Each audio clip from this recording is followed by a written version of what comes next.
Welcome to Soulishfemme. I'm Glenaville Manarang, your host for today. Thank you for tuning in to Real Talk with me, airing every Monday and Thursday.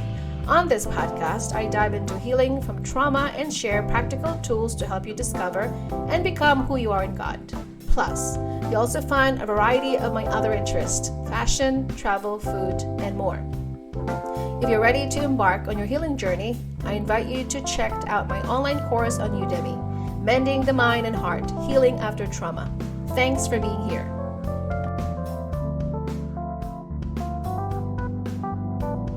Hello everyone.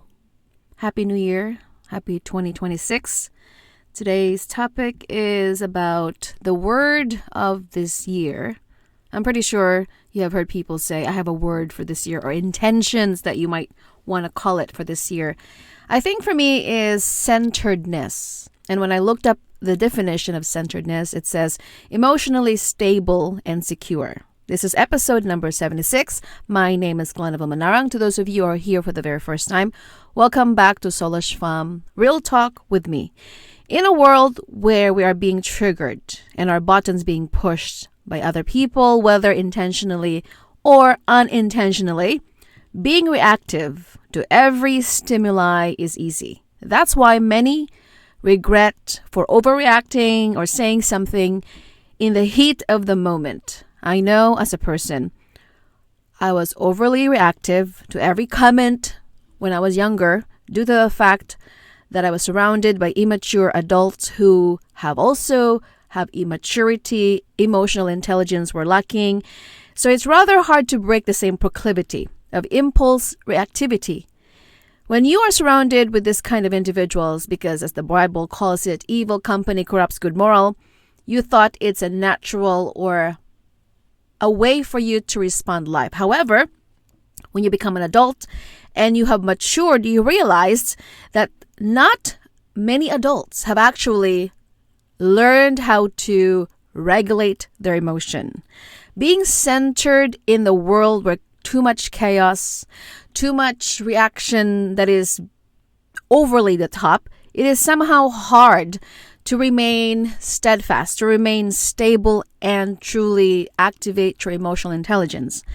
If you have been here many times before, I do not shy away from my stories, my triggers that I have to deal with from the past because of what has been done to me.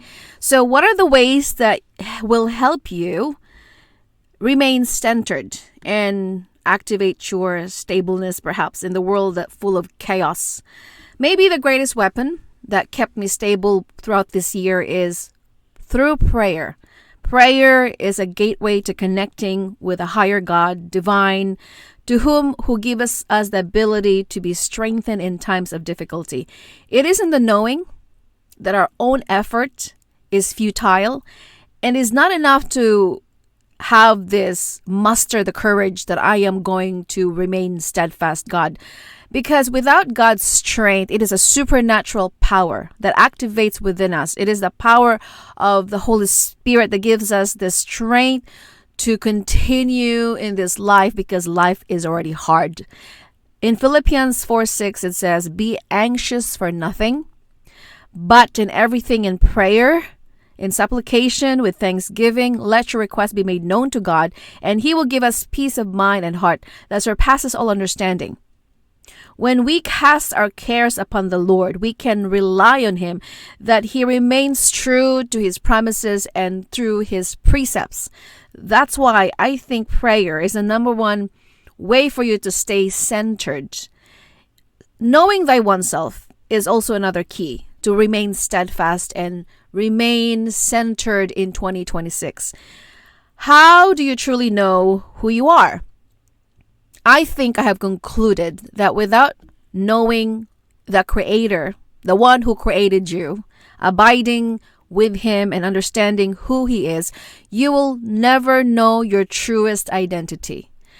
Identity is not because of what people's standards are. It is about abiding in Him by reading the Bible and understanding how God sees you play an integral part of staying centered. When you truly grasp the idea that you are fully created, fearfully and wonderfully made by the one who created you, no matter what people might say about you or how they have insulted you or diminished your light or your existence, none of it truly sting or hurt as much because you know whose you are and who you are.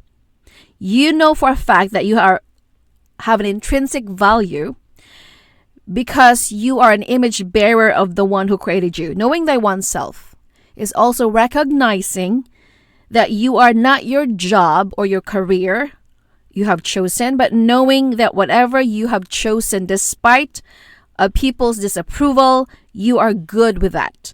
It is being comfortable with your own skin and knowing your mistakes and owning them, rather, and simultaneously working towards your growth.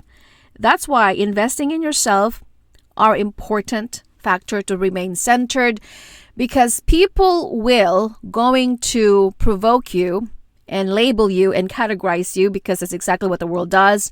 They would want for you to remain in this category, and if they can't really categorize you, they become frustrated, and so they will throw a lot of accusations and whatnot. And we have to be able to really knowing what we're about, our standard, what we tolerate, and what we don't tolerate. There are many exercises that you can implement throughout the day to help you remain centered, such as movement. This includes walking outside in nature, cleaning your space, organizing, scrubbing your toilet, your bathtub, mopping the floor, vacuuming, planting a garden outside, dancing. I mean, I don't know about you, but it comes to me naturally before 2026 or the new year arrives. I usually like to declutter my space. I'm not sure if you're one like me. Every springtime, I would go throughout cleaning. The same thing with New Year's resolution. I would go around my area, my place where I live, and I would just think to myself, are there any objects or any clothes or any pieces that is laying around in my apartment that I no longer would want to own? Are there any books that I don't want to read anymore that I need to get rid of? Are there anything that is occupying some of the spaces that I need for that space for something else, rather than just accumulating stuff that is just sitting there accumulating dust that I have to get rid of? So you need to be able to be intentional on how you curate your space, because I really believe that when your space is free of clutter and free of noise, you feel much better and you feel centered. Whatever you bring into your space, you must be able to give you at least serenity and not chaos. We already have too much chaos in the world. When you look at the news, when you're surrounded with toxic people, we have enough chaos already. This is why sometimes being centered is very hard. Anything I feel out of alignment because of the current situation I'm dealing with, I usually sometimes play a music is another thing. I sing along. I sing my heart out. Singing and music, I think, is also one of the greatest tool I have been using to help me stay centered.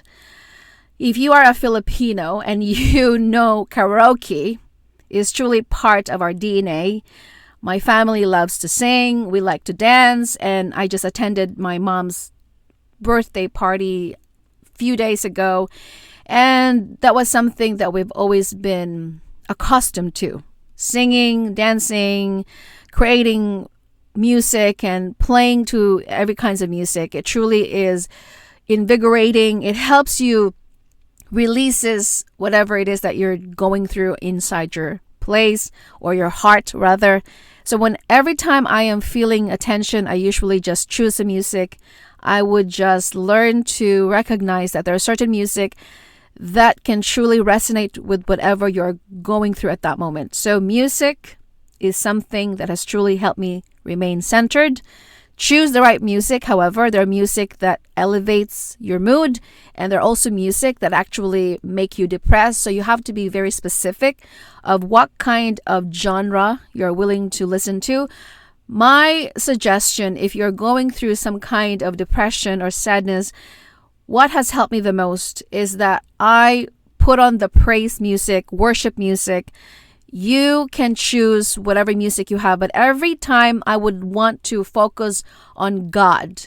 And I really have to make sure that in 2026, I had to praise God, because there are many secular music today, or Christian music even, that God told me that it doesn't matter if there's a Christian music, if it's not centered to God, if it's not worshiping God, it's a man-centered worship, it's actually not going to help you. Majority of our music today is about me, myself, and I. It's about what God can do for me. And so we have to be able to focus on the higher person, which is the creator of this world, instead of focusing on your problem, because it's a lot easier to focus on your problem. As what Jesus told Peter, where is your faith, when he was drowning, when he was walking on the water, and then he started drowning because Peter lose sight of the one who created the wind, and he lose sight of the cross, or the author and the finisher of our faith. So he he started drowning. And so that's why Jesus said, you have to be able to keep your heart afloat, or keep your mind not in the storm around you, because the world, as I said, is already chaotic. Of course, when you're here, I always mention about journaling. I can attest that journaling has truly helped me process my emotional turmoil that is happening inside me. By writing down my thoughts, it gives me clarity on what I am truly feeling and dealing with in the moment. When you start asking yourself what is going on inside your heart, you finally recognize perhaps patterns that you're dealing with, bad habits that you must be addressing. This free writing practice has been a therapy for me as long as I could remember. I perhaps mentioned it before that since I was in my high school years back in the Philippines, I've already have a diary. And in that diary, I would put down everything that was bothering me. If I could not share it to anyone else, I would just have my notebook. And even to this day, I do the same thing. Whatever is going on with me throughout the week, or the same pattern, is that I write them down. I try to understand my own emotions. Why did I feel that way? Where did it start? Maybe I could have done it differently. You learn to interrogate your own thoughts and address those issues so that you can have a better understanding of yourself. Perhaps my advice is repetitive, but I could not think of anything else that has given me an idea of how I have fully not perfected it, but progressively being centered throughout my adulthood.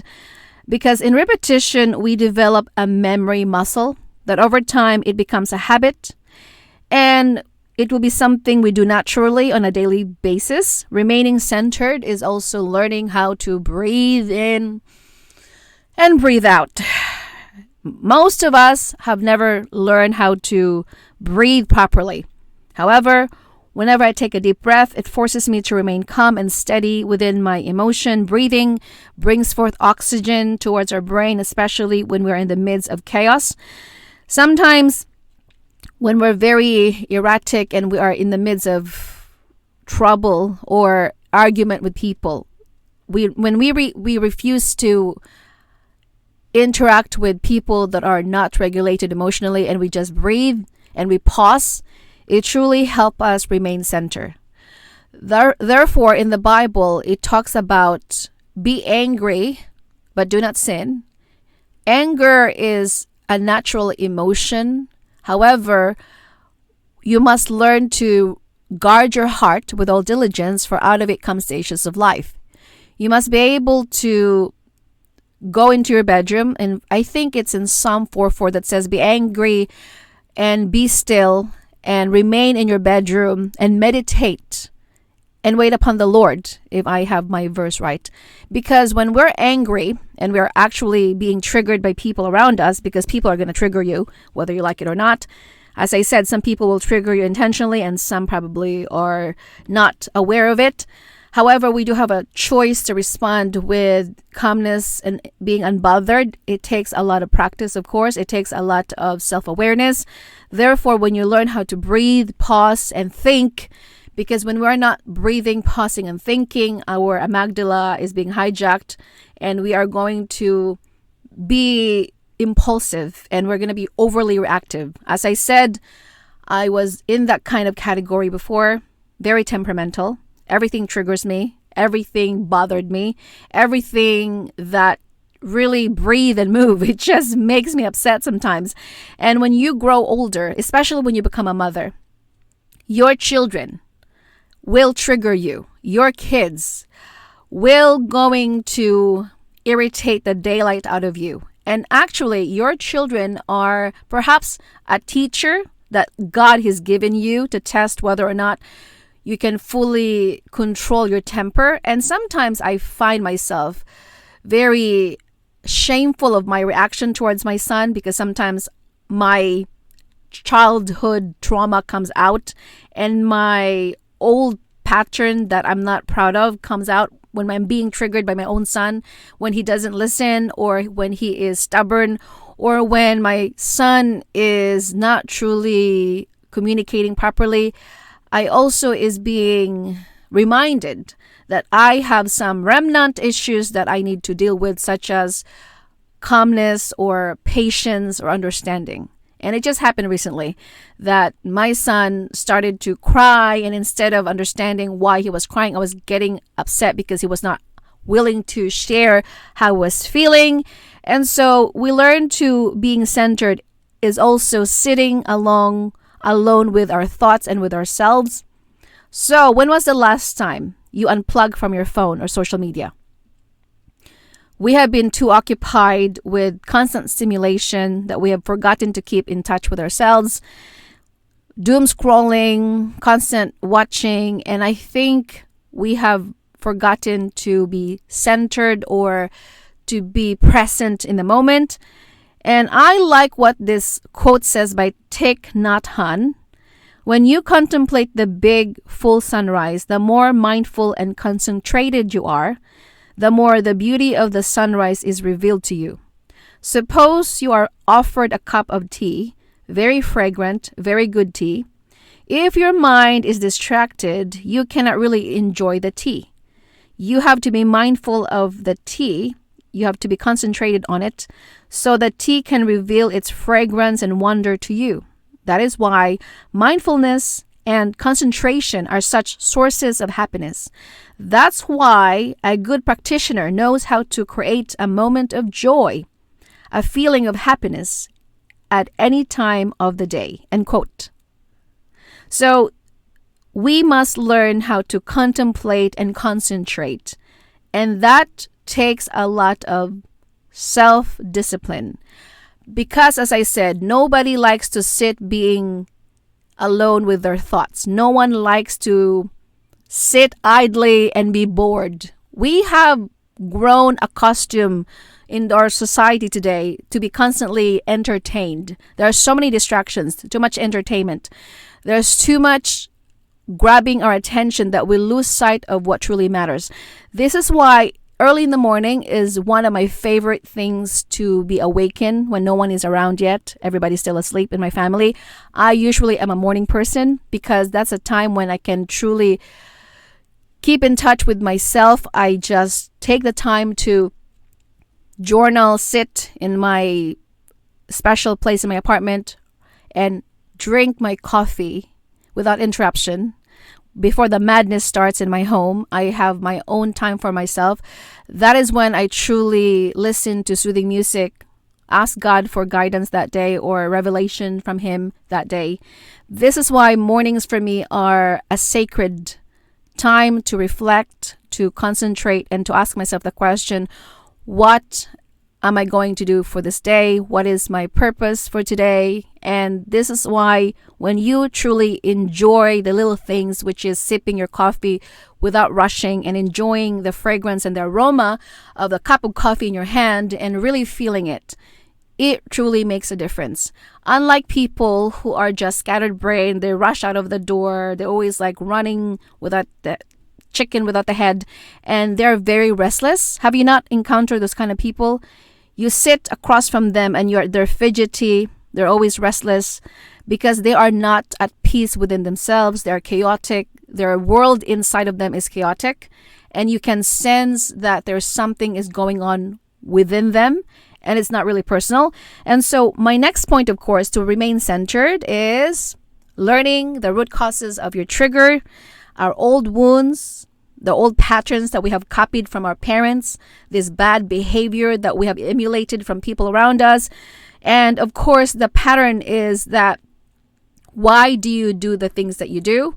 Our triggers are causes because of fear. Sometimes when I'm being triggered because I'm afraid of something or I don't have trust in God.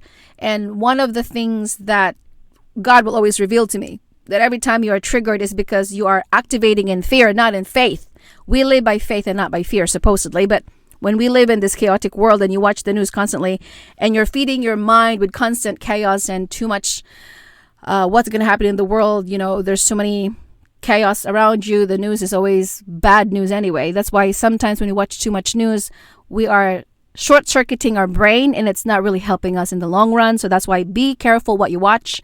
And you have to be able to sometimes turn off the news and watch something that is helpful, something funny, or something that will uplift your spirit instead of going to bring you down. And so another key, which is my last point, is create something beautiful. Creativity can truly help you tap into your inner childlike spirit. Matthew 18:3, it says, "And he said, truly I tell you, unless you change and become like little children, you will never enter the kingdom of heaven." Children have a way of making us see the world with curiosity and the wonder of wanting to know about how everything works. When we tap into our childlike spirit, we open a world of possibility from our dormant vision, our imagination that perhaps been buried for many years because life happened. I don't know where it truly happened, because when we were children, we were fascinated by the world around us. We were curious. We liked to create things, and there was no fear. However, when we become an adult, somehow fear starts controlling our imagination. Doubt starts creeping in. Self-doubt, self-fulfilling prophecy that tells us that we will never going to achieve whatever we put our heart and mind into it. So this is why when you start learning to be creative, creativity doesn't mean that you have to be a painter. Creativity doesn't mean you need to be a potter. I don't know. Creativity can sometimes, perhaps in music or in writing or in meditating or praying. Creativity sparks with me, especially when I lack of creativity. I go outside, I go to the nature. I sometimes sit in my car reflecting and thinking, or in the middle of the night at 2 o'clock in the morning when I'm awakened and some idea pops into my brain. My creativity sparks when I am calm. Your creativity will not come out when you are hijacked in your nervous system. When you are not calm and centered and aligned with yourself mentally, emotionally, and physically, I think you are going to short circuit and you're going to block your creativity.